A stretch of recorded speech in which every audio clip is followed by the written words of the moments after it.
Assalamualaikum warahmatullahi wabarakatuh. Perkenalkan, nama saya Sri Nadia, NIM 220586, kelas RA5, Program Studi Manajemen semester 3. Mata kuliah Etika dan Tanggung Jawab Bisnis. Dosen pengampu Bapak Asep Rafiuddin SEMM, Kampus Universitas Primagraha. Di sini saya akan menjelaskan materi dari bab 1 sampai bab 4. Langsung saja, yang pertama yaitu ada definisi etika bisnis.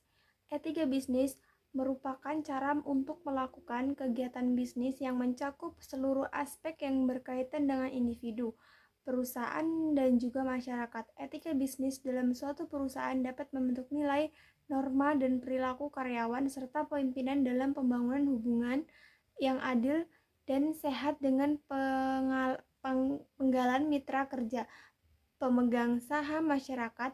Kalau semuanya ini mencakup bagaimana kita menjalankan bisnis secara adil, sesuai dengan hukum yang berlaku dan tidak tergantung pada kedudukan individu ataupun perusahaan di masyarakat. Selanjutnya yaitu ada pentingnya berbisnis secara etis, yang berperan alasan mengapa etika bisnis berpenting, termasuk yang pertama yaitu reputasi dan kepercayaan, yang kedua ada kepuasan pelanggan, yang ketiga keberlanjutan jangka panjang, yang keempat ada hubungan rekan bisnis yang baik, yang kelima tanggung jawab sosial, yang keenam kepuasan karyawan, yang ketujuh kepatuhan hukum, dan yang terakhir yang kedelapan yaitu keuntungan jangka panjang. Selanjutnya yaitu ada keuntungan berbisnis secara etis. Yang pertama yaitu ada kepercayaan konsumen, yang kedua loyalitas pelanggan, yang ketiga diferensiasi dari pesaing, yang keempat yaitu pemikiran jangka panjang, yang kelima inovasi dan kreativitas, yang keenam dukungan masyarakat, yang terakhir yaitu ketujuh dukungan dan investor. Selanjutnya yaitu ada tentang definisi perusahaan dan pemangku kepentingan. Apa sih? Pemangku kepentingan adalah seseorang, kelompok, atau organisasi yang mempunyai kepentingan atau kepentingan dalam pengambilan keputusan dan aktivitas atau bisnis, organisasi, atau proyek. Pemangku kepentingan dapat menjadi anggota organisasi tempat mereka memiliki kepentingan, atau mereka tidak dapat memiliki afiliasi resmi. Pemangku kepentingan dapat memiliki pengaruh langsung atau tidak langsung terhadap kegiatan atau proyek suatu organisasi. Dukungan mereka yang kali diperhatikan untuk kesuksesan bisnis dan proyek. Selanjutnya yaitu ada jenis pemangku kepentingan. Jenis pemangku kepentingan ini yang paling umum adalah sebagai berikut. Yang pertama ada investor, yang kedua kreditor, yang ketiga pemasok, dan yang keempat masyarakat. Pemangku kepentingan sering dikelompokkan ke dalam dua kelompok utama, yaitu pemangku kepentingan internal dan pemangku kepentingan eksternal. Dan yang selanjutnya yaitu ada teori pemangku kepentingan. Mengenai kapitalisme adalah sebuah paradigma mengenai penguasaan perusahaan-perusahaan kapitalisme oleh manajer. Manajerial kapitalisme didefinisikan sebagai perubahan pengelolaan kontrol atas perusahaan kapitalisme dari pemilik di era Karl Marx ke para manajer eksklusif.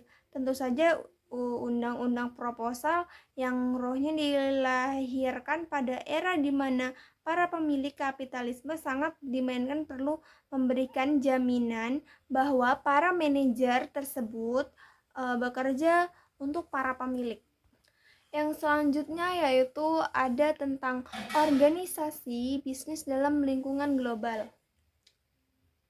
Pada tahun 2001, Parlemen Negara Prancis mengesahkan revolusi dalam bidang ekonomi. Revolusi tersebut berbunyi bahwa perusahaan yang terdaftar dalam bursa saham di Prancis harus memperhatikan kondisi lingkungan dan sosialnya yang meliputi yang pertama yaitu sumber daya manusia, indikator pekerjaan, remunerasi, dan sebagainya. Yang kedua yaitu komunikasi, perhatian pada penduduk setempat.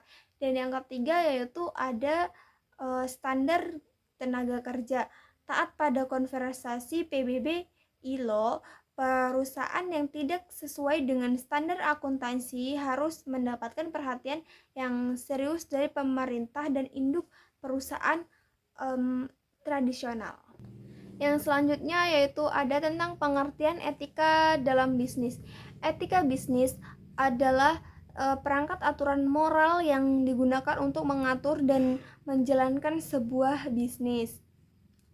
Menurut seorang ahli, Mukhlis mendefinisikan etika bisnis adalah suatu pedoman mengenai tata cara ideal dalam mengatur dan mengelola bisnis dengan mengacu pada norma dan moralitas yang berlaku.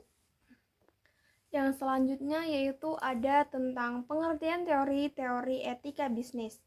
Teori etika bisnis secara umum, teori ini memang berbicara tentang bagaimana perilaku berbisnis yang baik dan sesuai dengan norma. Etika sebagai disiplin ilmu berhubungan dengan kajian secara kritis tentang adat, kebiasaan, nilai-nilai, dan norma-norma perilaku manusia yang dianggap baik atau tidak baik. Selanjutnya ada relevasi etika dalam bisnis. Relevasi etika dalam bisnis, banyak peristiwa bisnis yang menunjukkan penurunan kualitas berbisnis dan merugikan kepentingan konsumen serta masyarakat luas, seperti tindakan monopoli, penipuan, kerusakan lingkungan, dan sebagainya. Perilaku pembisnis mendunia semakin mengkhawatirkan keselamatan dan kelestarian lingkungan. Mungkin itu saja yang bisa saya jelaskan. Kurang lebihnya mohon maaf. Assalamualaikum warahmatullahi wabarakatuh.